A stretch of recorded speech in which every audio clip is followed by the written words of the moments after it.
Dipersembahkan oleh BRI Syariah.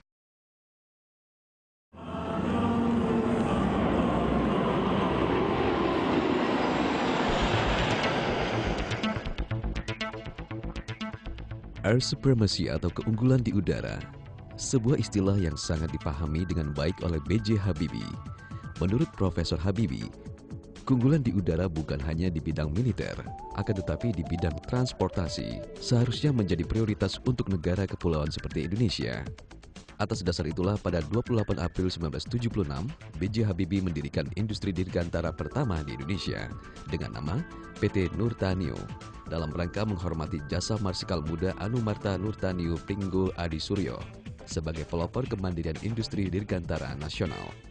Mengganti namanya dengan PT Industri Pesawat Terbang Nusantara atau yang biasa disingkat IPTN pada tahun 1986. Banyak pencapaian yang telah diraih oleh industri dirgantara nasional ini. Memproduksi suku cadang untuk Super Puma dan NBEL 412, melahirkan pesawat pertama karya anak bangsa CN-235T Tuko, dan kelahiran sang Gatot Kaca N-250, karya anak bangsa yang menggunakan teknologi mutakhir seperti fly-by-wire system, teknologi terbang otomatis dengan komputer, variable speed constant frequency, generator yang biasa digunakan dalam pesawat tempur dan saat ini baru diterapkan pada pesawat komersil Boeing 737-500. Krisis ekonomi pada tahun 1997 menjadikan pukulan telak untuk industri dirgantara nasional, di mana nilai dolar yang menguat hingga mencapai angka 600% terhadap rupiah, berbuntut pada hancurnya perekonomian nasional. Kondisi ini memberikan dampak langsung pada semua industri tanah air, termasuk industri dirgantara. Pada 15 Januari 1998, Letter of Intent (LOI) yang ditandatangani oleh Presiden Soeharto dan Direktur International Monetary Foundation (IMF) Michael Kemdesu di Jakarta menyatakan dana anggaran dan non-anggaran yang digunakan untuk program IPTN harus dihentikan. Dengan tidak adanya bantuan modal dari pemerintah, masa depan industri dirgantara Indonesia yang begitu cerah mulai menampaki jalan-jalan kehancuran. Pemecatan karyawan mulai terjadi akibat tidak adanya proses produksi. Kondisi ini mengakibatkan terjadinya pengurangan karyawan dari 16.000 menjadi hanya 4.000 karyawan di tahun 2002. Mengganti namanya menjadi PT Dirgantara Indonesia yang biasa disingkat PT DI pada tahun 2000 dan mengangkat direksi baru di bawah kepemimpinan Budi Santoso di tahun 2007. Industri dirgantara tanah air mulai bangkit dengan melakukan revitalisasi dan restrukturisasi. Visi yang diusung perusahaan ini adalah menjadi perusahaan kelas dunia pada industri dirgantara yang berbasis teknologi tinggi dengan harga kompetitif, sehingga mampu bersaing di pasar global.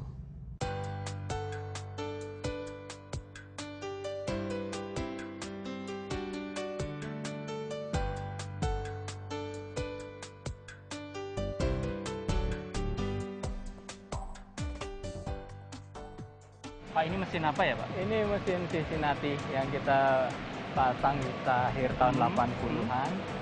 Ya, waktu dulu saya masih jadi teknisi di sini. Oh, ini mesin ini? Iya. Tahun 80-an sudah ada? 85 sampai 80. Ya. Jadi kita, dan ini dulu yang menjadi milestone bahwa IPTN waktu itu punya fasilitas yang lengkap. Mungkin sejarahnya sebelumnya ini bahwa dulu industri penerbangan Indonesia ini itu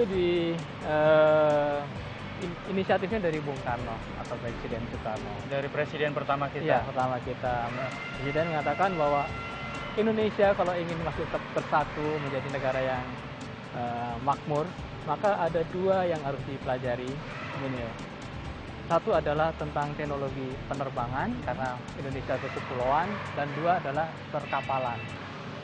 Tahap berikutnya adalah tahap membuat desain sendiri bersama dengan KASA pada waktu kita buat CN-235. Milestone berikutnya oleh Pak Habibie bahwa kita harus bisa membuat pesawat sendiri. Jadi kita desain atau buat pesawat 250 baru sampai prototipe. Ini adalah satu tahapan yang menurut Pak Habibie, pertama kita kuasai teknologinya, baru kita jalankan komersialisasinya. Dan beliau berhasil ya, Pak ya? Ya, berhasil. Tapi sayangnya sebelum sampai ke masa komersialisasi, ini kondisi ekonomi dan lain-lain, politik dan ekonomi berubah, maka perusahaan ini tidak pernah sampai ke komersialisasi. Nah, waktu saya harus kembali ke sini pada tahun 2007, maka saya lihat yang penting sekarang kita kembali lagi bahwa perusahaan itu adalah perusahaan komersial. Kita harus jalan di sisi memperhitungkan sisi komersial. Nah, Pak, itu kan kalau dalam perjalanan sejarahnya ya cukup panjang ya.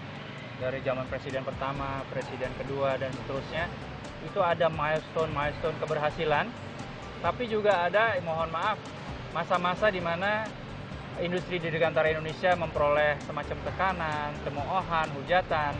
Kemudian sekarang di masa Pak Budi Santoso naik lagi nih, ya kan? Ya. Itu kiatnya atau spiritualitas di balik itu apa sih, Pak? Kalau saya percaya kalau kita berniat baik untuk orang banyak dan kita lakukan dengan penuh kesabaran, jadi tidak melihat ego kita sendiri, saya yakin kita akan bisa mendapatkan jalannya di situ. Jadi ini adalah niat baik bangsa untuk mengatakan bahwa bangsa kita itu satu bangsa yang mungkin terpandanglah di dunia. Apapun pekerjaan yang menyangkut pesawat terbang, itu kita mau kerjakan apa saja.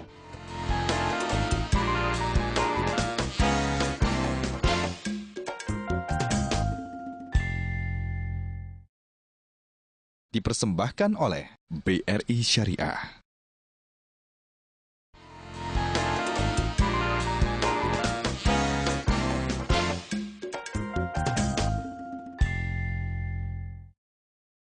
Dipersembahkan oleh BRI Syariah.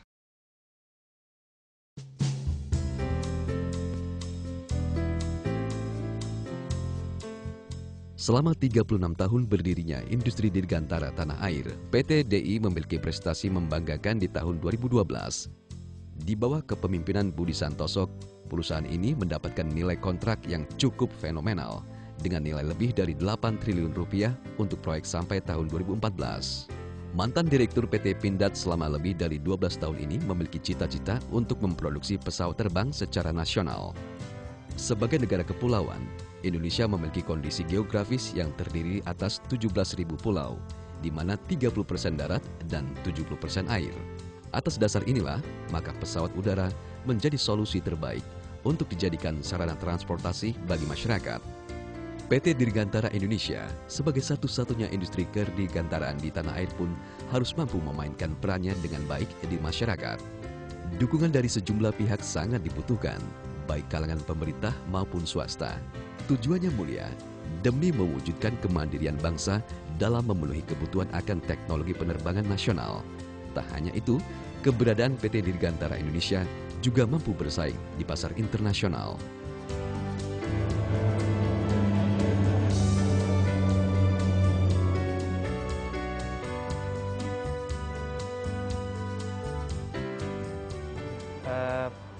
Pak Budi, di era awal-awal reformasi, saya ingat dulu namanya mungkin masih IPTN ya, belum Dirgantara Indonesia.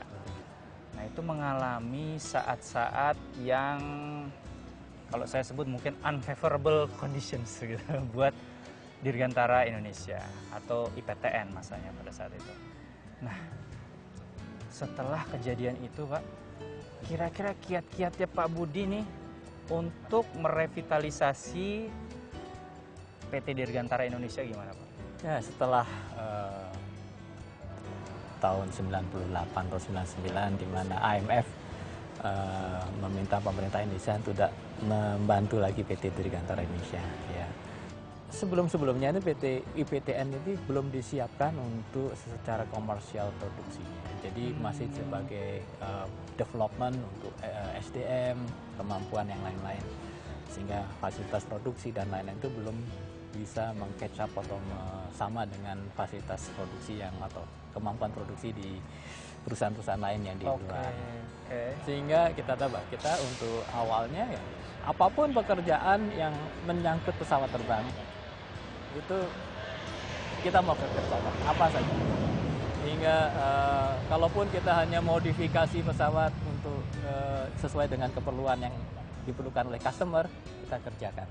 Dan kemudian kita tahu bahwa PTD ini kita punya produk itu yang sekarang adalah produk-produk yang saya katakan adalah government government oriented. Jadi untuk pemerintah, jadi market pemerintah, government market lah. Government mana aja ya? Ya, jadi kita tidak terbatas Indonesia tentunya, tapi di luar yang negeri kita juga. bisa jual trayektor ini semua ke government Indonesia atau di luar negeri. Dan itu secara komersil lebih bagus begitu, Pak Budi? Sebetulnya enggak. Sebetulnya. Tapi ini adalah yang harus kita lakukan di masa di jangka yang pendek ini. Karena untuk masuk ke komersial, full komersial, itu kita perlu waktu. Yeah. Nah, kalau kita hanya mengerjakan itu, kemarin mungkin sudah mati duluan. Jadi ini adalah kiat jangka pendek untuk mempertahankan dan juga untuk mengimprove dari PTDI. Dan alhamdulillah pemerintah juga memberikan banyak pekerjaan, terutama dari Kementerian Pertahanan. Support pemerintah tidak kurang, Pak ya? Jadi setelah ada jurus-jurus kiat-kiat yang Pak Budi dan kawan-kawan lakukan di manajemen tentunya. Jadi di sini pemerintah melalui Kementerian Pertahanan membeli banyak pesawat terbang.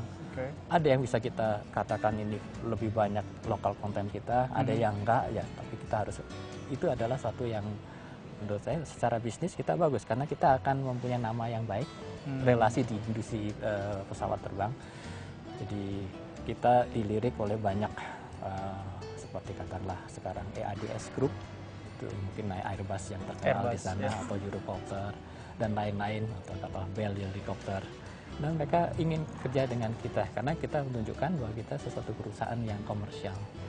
Itu tadi menarik ya pembicaraan kita ya. Cuman kita dari tadi ini cuman melihat dari luar saja nih produknya. Kira-kira memungkinkan mungkin untuk kita silakan melihat-lihat, Pak. Ini adalah pesawat kedua untuk TNI Angkatan Laut, Maritim Patrol untuk TNI Angkatan Laut. Boleh kita silakan jalan, Pak? Boleh kita lihat pesawatnya? Oke. Saya tidak ingin sesuatu yang sudah dicanangkan atau dijalankan dari zamannya Presiden Soekarno ini hilang begitu saja.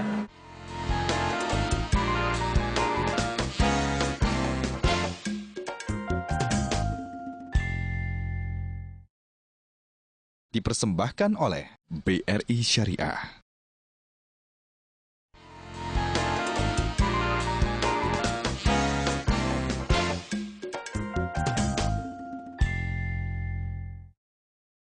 Dipersembahkan oleh BRI Syariah.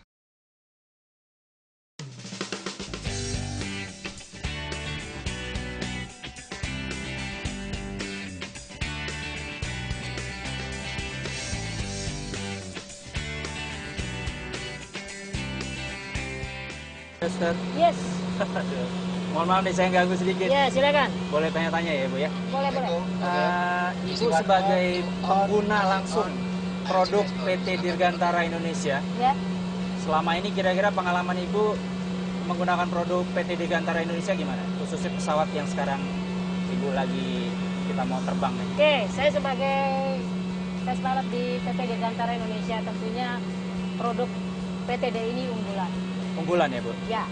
Karena spesifiknya kenapa, Pak?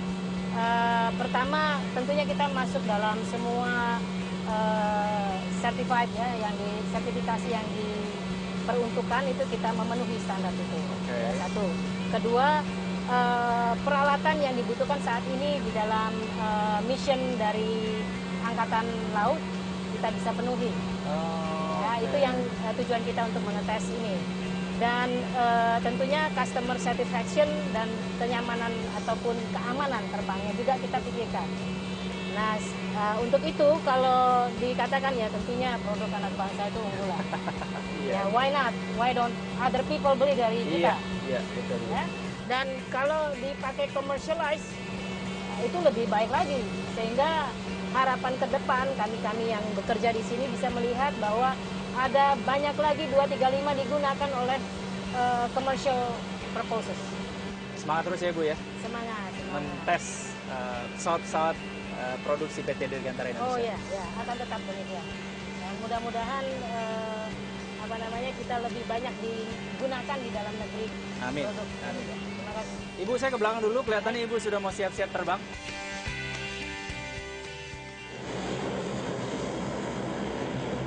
Pak Budi, tentu dalam sekian tahun ke depan, PT Dirgantara Indonesia ini punya target-target gitu kan Pak ya. Ada juga rencana-rencana strategis, tentu juga komersial juga karena lebih masif nanti produksinya. Nah itu apa aja Pak? Target-target rencana-rencananya. Jadi untuk PT Dirgantara Indonesia, target jangka panjangnya kita akan harus masuk, mau nggak mau harus masuk ke produk komersial. Dan kita harus melihat niche market yang ada di sana. Oke. Kalau kita tidak ingin bersaing dengan raksasa di sana, ya kemungkinan kita akan kalah. Jadi sebagai contoh bahwa ada satu market untuk pesawat di bawah 20 penumpang. Ada tuh Pak ya? Ya, itu yang sekarang digunakan di Papua dan lain-lain. Iya. Daerah-daerah yang agak Daerah, remote ya, kecil gitu. Ada remote, ada daerah penerbangan perintis yang ini kompetitor di sana hampir nggak ada. Ada cuma satu yang dibuat oleh Twin Otter. Nah, ini program, kita membuat program N219. N219, oke. Dan kita targetkan first flight-nya, terbang pertamanya di 2015 dan kita mulai sertifikasi 2016. Dan ini banyak menarik juga pada airline-airline yang ada di Indonesia untuk penerbangan perintis. Kita tidak mau bersaing di sekitar 50 sampai 100 penumpang karena di sana pemainnya tidak banyak. Nah, kita ambil market yang memang kita bisa jadi utama, jagoan ya kira-kira Ya. gitu ya. Dan juga kita kalau perlu kita bisa menjadi bagian dari satu produk baru yang mungkin di-launch oleh kita bilang pemain besarnya. Luar biasa tuh Pak. Nah itu tadi kita bicara Dirgantara Indonesia sebagai industri, sebagai perusahaan. Tapi kalau pribadi Pak Budi nih pasti punya mimpi-mimpi, harapan-harapan sebagai seorang engineer yang handal gitu ya di bidang pesawat ataupun mungkin industri yang lain. Apa tuh Pak mimpi-mimpi dan harapan Bapak? Mimpinya sebenarnya sederhana aja. Saya tidak ingin sesuatu yang sudah dicanangkan atau dijalankan dari zamannya Presiden Soekarno ini hilang begitu saja. Jadi regenerasi untuk industri penerbangan terutama ini penting. Generasi saya sudah sebentar lagi hampir semua pensiun. Kita harus memerlukan generasi yang baru. Kita tahu bahwa Pak Habibie adalah generasi pertama yang dikirim sekolah oleh Presiden Soekarno. Dan saya, teman-teman saya adalah generasi mungkin nggak tahu ketiga atau ini yang dikirim oleh Pak Habibie untuk belajar di industri seperti ini. Jadi mimpinya adalah menciptakan penerus-penerus yang kalau perlu jauh lebih baik gitu ya Pak. Harus lebih baik. Harus lebih baik. Nggak boleh lebih jelek aja. Pak, ini kelihatannya pesawat udah mau lepas landas nih Pak. Kita mungkin ini ya lebih baik menyimak, mempersiapkan diri untuk tinggal landas. Baik.